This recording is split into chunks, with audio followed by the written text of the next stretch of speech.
guys, welcome to my channel. My name is ReadingBear and I hope you are ready for some more stories. And today, we'll take a look at some new entitled people content. If you enjoyed my content, please don't forget to subscribe to my channel and post some bear emojis in the comment.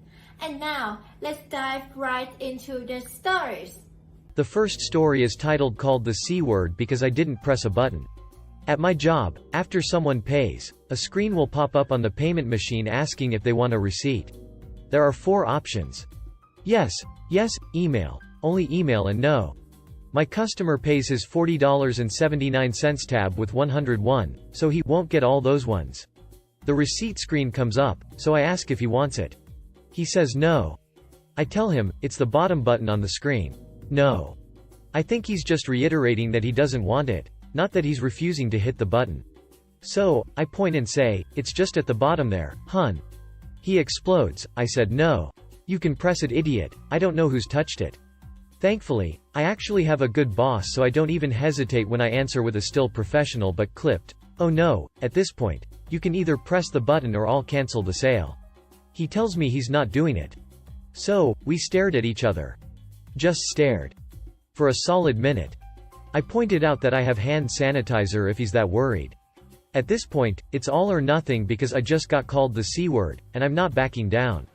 Finally, this guy says he wants his money, so I hand him back his 101.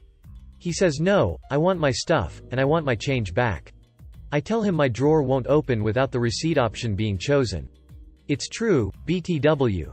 So he finally presses the screen, and I give him his change and no sarcasm. I tell him, I hope you have a good rest of your day.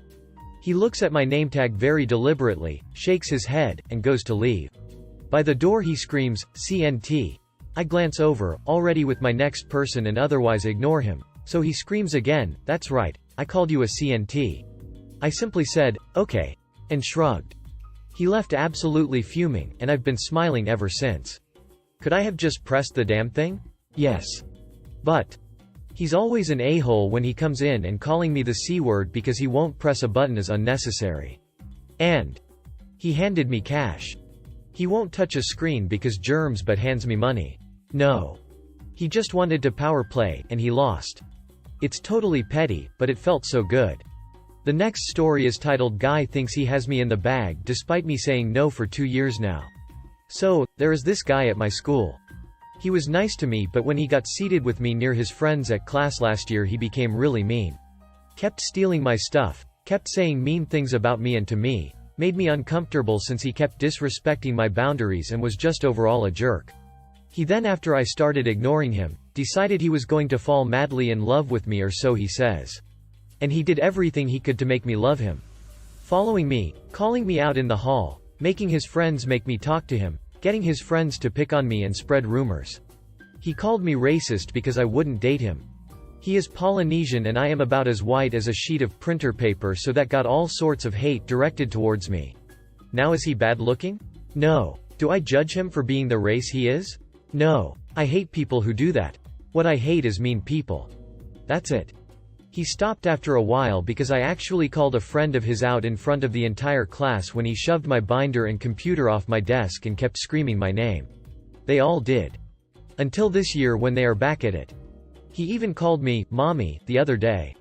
I can't do anything because I've already tried. Kept getting the boys will be boys talk, and no, that is not how they should act. He keeps saying that I am his. I am not. He isn't my type. He hates the fact that I am openly bi but prefer women. He embarrasses me in front of so many people and my friends too. He acts entitled to me. Like he thinks that he deserves me. No. No one deserves to have someone just because. People are people. Not prizes. What he sees in me will forever be a mystery. I've hung with a lot of chill guys. Had bad and good experiences with all genders and people who don't have one. But what should I do if this keeps up? I'll edit if the situation changes. Edit. I have social anxiety and yelling and drawing too much attention to myself is horrifying. Especially since it will have quite the backlash. The next story is titled Donated $50. The volunteer asked if I could triple the donation amount.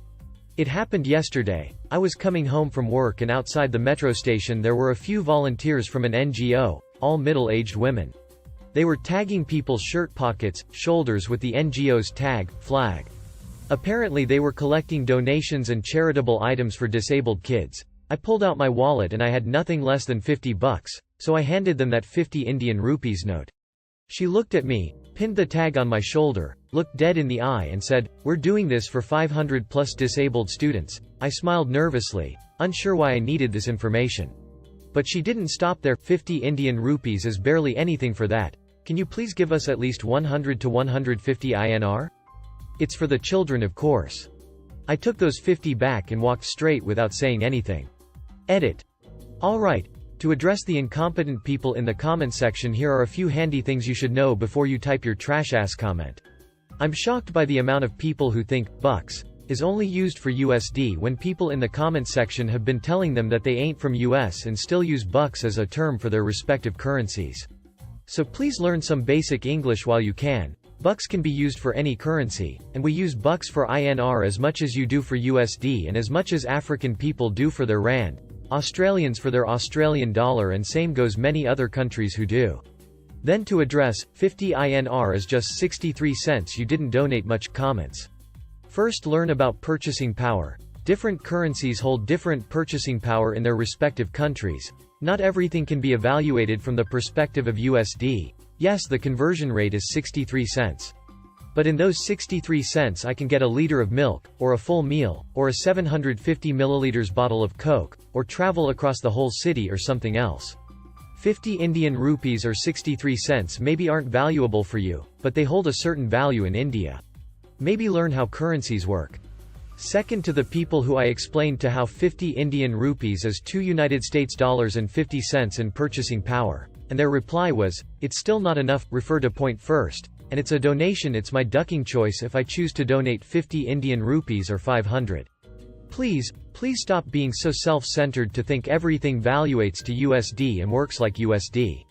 No, it doesn't. And bucks is not reserved only for USD.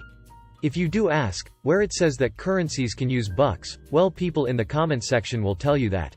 And Cambridge Dictionary, Urban Dictionary and Oxford Dictionary will tell you that too. Thanks, peace. The next story is titled Am I the A-hole for being incredibly mean to my neighbor? Not the a-hole. I'm 30F. Not going to go into detail, but my nephew Luke, 10, has very angry and aggressive behavior. I know what's going on with him and am working on it. I have custody of my nephew and I know I said we're working on it, but it's really ducking hard. I love him to bits, but I think I've cried more in this past year than I ever have before. My neighbor is convinced that I have to be stricter and discipline him better. That's really not the case, but I simply tell her that I'll keep her advice in mind and try to avoid her. But yesterday was one of the harder days and I had confiscated one of my nephew's toys until he calmed down. It was a superhero action figure. I went out on my porch for a breather while he napped, and I didn't realize but I had brought the toy out with me. I was sitting on the steps and the toy was next to me. My neighbor pops out of nowhere and after telling me that the kid needs more discipline, for the 100th time, she grabbed the toy. I was confused and asked if I could have it back. She told me that he and I will be better off without it. After all, actions have consequences. I told her that I don't care, and I'd like for her to give the toy back. She patted me on the shoulder and said she knows it's hard, but it'll work out in the end, and was going to walk away with it, but I ended up yelling at her. I said, "OMFG, give it back or else I'll call the police and tell them that you, a 60-something-year-old lady, stole from a little kid." She gasped and was all like, "I'm not 60-something, I'm still in my 40s. Keep in mind, she still has the toy." I just went, "You look 60 to me." I crap you not. This woman starts crying and after throwing the toy back, she called me incredibly rude and ran into her house. Her partner called me later to apologize but asked if I could apologize as well since what I said was pretty rude. I told them I'd think about it. Now I'm wondering if I'm the off for how I reacted. I did exaggerate her age to insult her, which was pretty mean of me, but she literally stole the toy and refused to give it back until I did. Am I the a-hole?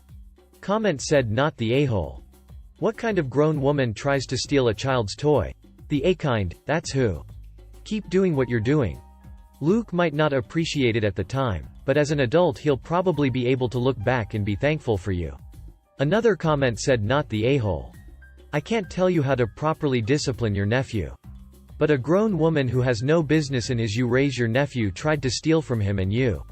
I wouldn't call you incredibly rude for your reaction because you asked politely multiple times to get the toy back."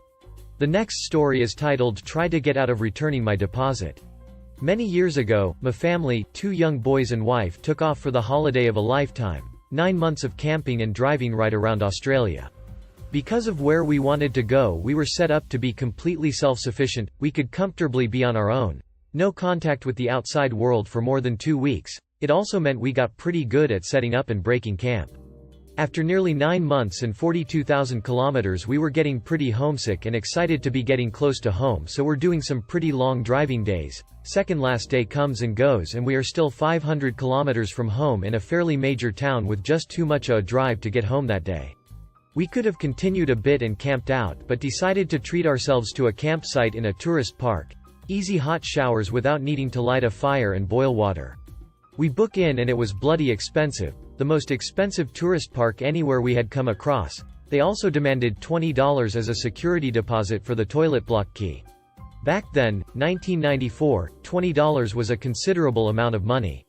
I was a bit put out and a bit wary of this bloke, so I asked him, "Do we get this money back?" Him, "Yes, it's a deposit," I replied. "We are leaving early in the morning about 7 o'clock. Him, "No problem, we will be up." Well, we have a good sleep but are all excited to be nearly home, so we were up and packed up by 7 o'clock. I go to the office to return the key and get our $20 back, but it's all locked tight and shut up with curtains drawn. Bastard, I knew he had no intention of returning the deposit. Now a little word picture of the office setup. It's a 2-story wood-framed structure, with planks on the walls, office on the ground floor, living space above. A locked drop box to drop the keys in so they get the keys back and get to keep the deposit. A push button beside the door to summon someone to the office if they are down the back cleaning the toilets or whatever. The push button has a heavy welded steel cover locked in place with a padlock over the button so they could ignore patrons if they wanted to. They had bell wire from the covered push button running up the wall to a huge bell. This bell was meant to be heard if they were down the back mowing. I always carry a pocket knife when I'm camping. I'm also a technician, so quite familiar with how these bells work. I grab the pocket knife and just gently push the blade through the insulation of the wire until it shorts the wires out.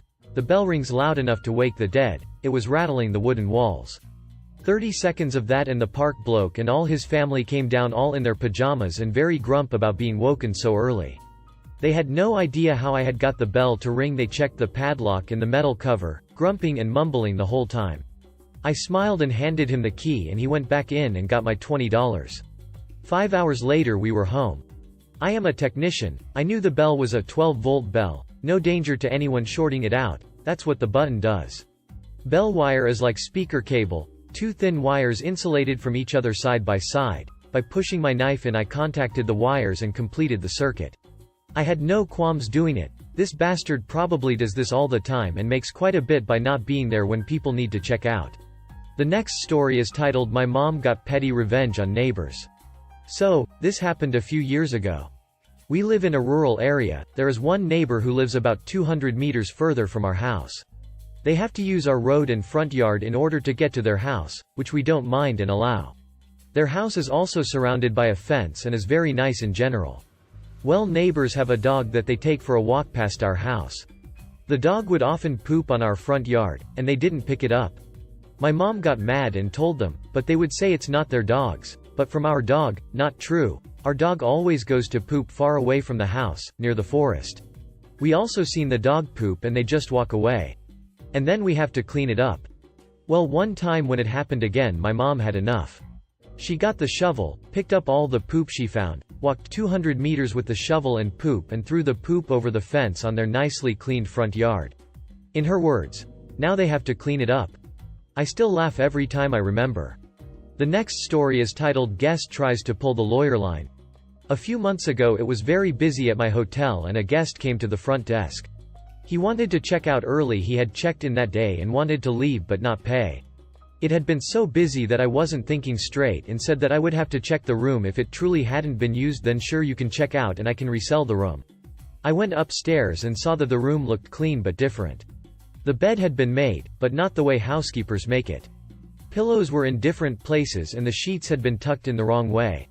The towels were hanging on the bathroom racks, but not rolled the way they usually are. I started putting everything together and went back to the front desk. I pulled up the reservation history. I should have done this from the start and saw that he didn't just check in but he'd been there for 4 hours. At this point it is after 6 and HSKP has left for the night, so the room cannot be cleaned and therefore not sold again. So I inform the guest that he can still check out but he will be charged for the night. Guest: but I didn't use the room. I explained to him all the things that I observed in the room and that yes, it was used and that no one else is here to clean it. Guest: why don't you clean the room? Me: then I wouldn't be able to work the front desk. Guest: do you want me to contact my lawyer? Now, thanks to this sub, I knew what to answer. Me: sir, since you have brought up legal action we cannot speak anymore. Have your lawyer speak to our corporate lawyers. They will know how to get in touch. The guest paused for a long time. It seems he had never gotten that response before. Guest: but what about my refund? Me: you have to talk to your lawyer about it. He wanted to keep talking to me for like 5 minutes. I had to point out that the cameras in the lobby had microphones and that the conversation was inappropriate because anything said could be used in a deposition. He finally walked away. And I took an extra long break. The next story is titled "Just Denied a Room to a Guest for the First Time." As the title says, I just denied a room to a guest for the first time for rude behavior. He showed up without a reservation and wanted to make one, which I have no problem doing. The new girl I'm training was asked recommendations for restaurants and she directed it to me since she's not from the area, and so I asked them what they liked and was about to tell them to just wait for one moment. Before I could get out the one moment part, the guest I was making a reservation for yelled at me to take care of him first and was being rude. I don't know what came over me, but I told him that I needed him to speak to me more respectfully and he kept on, so I told him that I was not making him a reservation today and that he would have to find another hotel to stay at. He asked me why, even though I already told him, so I told him again and I recommended the hotel that was right next door. He told me he needed that room and I told him that it wasn't happening here. Before he left he threatened saying that Schmilton would hear about this, but jokes on him, his profile doesn't even work when I tried to find it. I'm literally shaking right now. I've never stood up for myself and I am scared for what may happen next. The next story is titled "Why I Know My Credit Card Machine Can Charge at Most $999,999 in One Go." Short but sweet story. I was standing around the FD doing my usual things around checkout time when a guy comes up to me, dressed in shorts and a t-shirt, super cheerful and easygoing, and says he'd like to check out. I get all the details from him to confirm his room and we chit-chat a bit, so my attention was slightly off and I habitually just print the folio out and always go through the line items from the printout. So the printer spits out the folio, I grab it and put it on the counter and say, "So the total for your stay is 2.4 million. Dude doesn't even bat an eyebrow and says, "Yeah, that sounds about right," and hands me his black Amex. Turns out we were going to be doing 3 transactions, since $999,999 is the most I can key in for one transaction. Guy doesn't even look at the slips and just signs all 3 of them. As a standard, I ask him if he needs any assistance with transportation to go anywhere and he says, "Yeah, if you can get me a cab would be awesome, thanks." So the question on everybody's mind: what did he consume? Well, it turns out that corporate held a fundraiser the night before and a last-minute decision was made to be able to charge the charity auction items to the rooms. This gentleman had purchased a lovely piece of jewelry plus the $300 room charge. After I got him his cab, I googled his name, and yeah, he's the CEO of a major global bank. Fun money for him, I guess. If you enjoyed the video, please subscribe to the channel and post some bear emojis in the comments.